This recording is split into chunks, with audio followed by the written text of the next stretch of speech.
I was listening to Lucy, and she was talking about Dolly's talk, and I think that in a lot of ways, because we all work so close together, we share a lot of the same dream about where we'd like to be, what we'd like to do, how we'd like to help people out. One of the things that I've been really talking about is if we can help our kids learn the language. I think that maybe it would help them be not so lost and not so confused. I think this is a confusing place to live sometimes for our kids, because we've changed so much in our culture and our tradition. We have two very separate, distinct cultures and traditions here. And I think that makes it very confusing for our children. Where do they fit? Who are they? Do they feel secure in knowing who they are as young Indian people? I think that we can really help our children by teaching them their language and providing some leadership. I listened to Agnes talk not too long ago. Agnes Vanderberg was talking about how we have nothing to believe in and how we're lost. She was talking about not having a chief, not having a tribal leader. I would hope that that in the future we can see more leadership. I think we have to look now at our councilmen. We have to look now at our leaders at Pablo, at our leaders here, our prayer leaders. I think we have to learn to talk to each other a little better, have boundaries. I think that all of the boundaries of respect have gone down. Being a councilman is not a respected position anymore. It's not like when I listen to Tony and Dolly and Lucy talk about the 10, when they say it in Indian, it's something. They're talking about these 10 that are our leaders, that are, that have the vision for where we'll be, who we'll be, and how we'll be.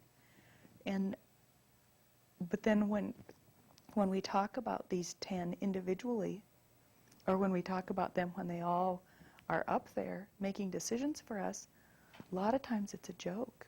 It's not serious. I would hope in the future, down the road, that somehow this void we have in leadership, that we can have leaders, and that our leaders will see the value in our language, see the value in our history, see the value in our traditions and culture.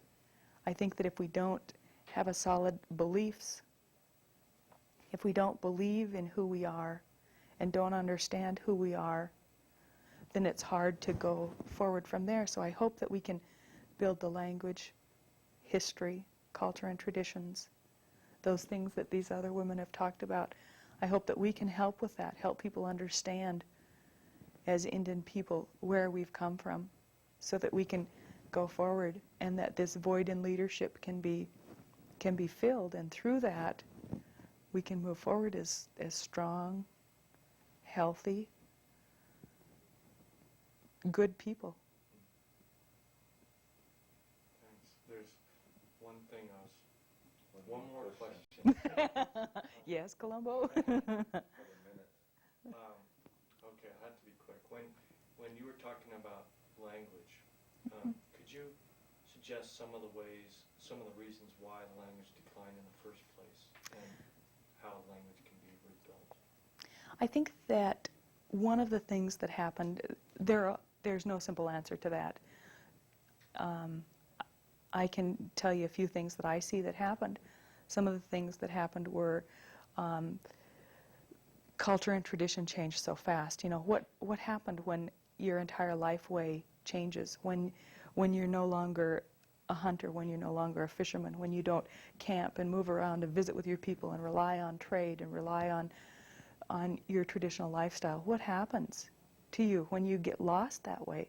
people, I think, got lost and thought that they were supposed to be, they were told over and over and over again that they were supposed to come into this melting pot. And they were told so firmly. They were moved from, okay.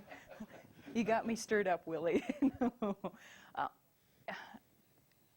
maybe to backtrack a little bit to talk about how things were changing so rapidly. People, I think, felt lost and started to let go of some of the things that were important to them, got caught in hearing over and over again what they should be doing, how they should be going. There was boarding school when people were taken away from their homes and families. There was, I've read early BIA reports, the superintendent's reports, and he talks about how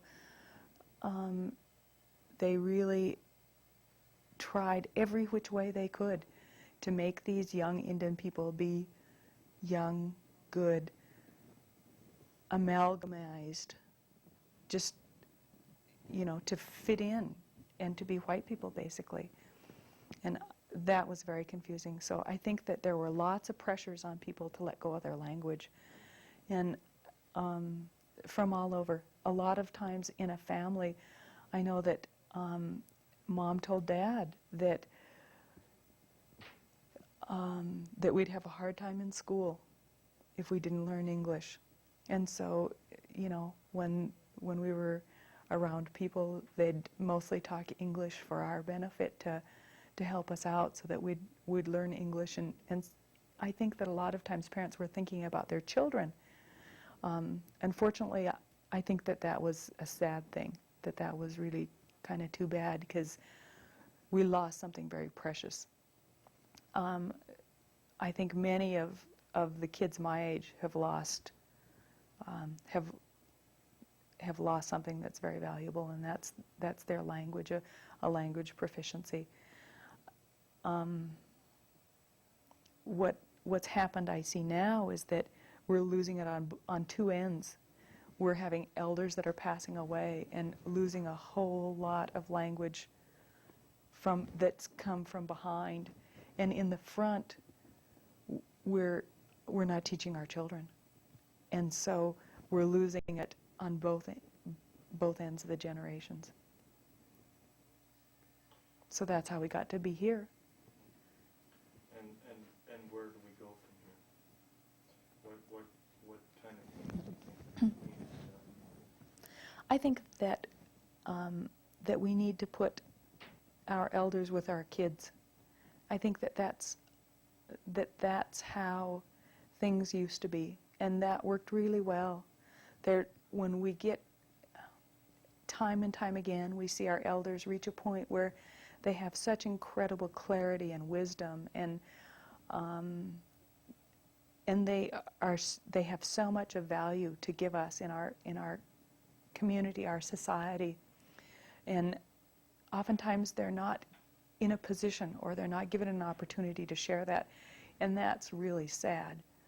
Fortunately, many elders, like Pete Beaverhead and Agnes Vanderberg, and a lot of them have just said, I don't want anybody to say that I didn't tell you anything, so I'm just going to tell you.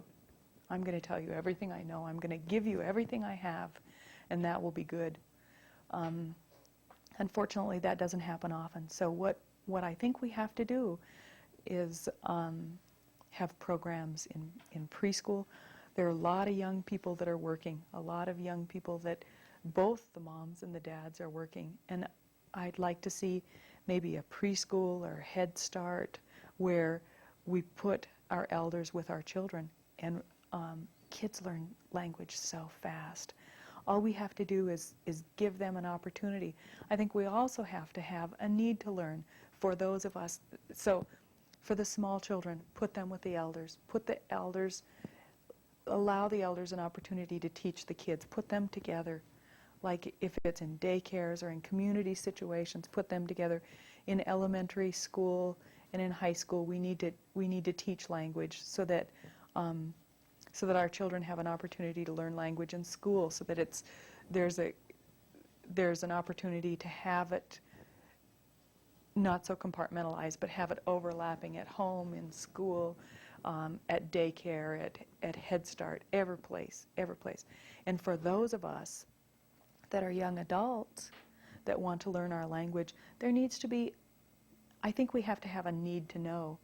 When we have elders meetings, that once again, the elders, out of their respect for us and their desire to include us in what it is they're sharing, they speak English. So there's no place I go in this community, and oftentimes I deal with the very most traditional segment of the community. There's no place I go where I have to be able to speak my language. I have no need to know, because they'll take care of me that way.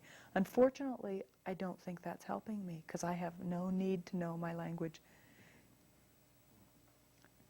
So we need to have community meetings, we need to have elders meetings, when we have bitterroot dinners, when we have feasts. I think all of that should be in Indian. And then we have a need to learn our language. And the more we hear it, the more we have opportunities to hear it, the easier it will be. Who doesn't know Mary Had a Little Lamb? You hear it a dozen times, you hear it 24 times, you know it. The more opportunities we have to hear our language, the more it won't be a struggle for us to learn. We'll just be exposed to it, and we'll just hear it, and we'll know it. And that's what I think we should do. Thank you. You're welcome. One more question. Forget it.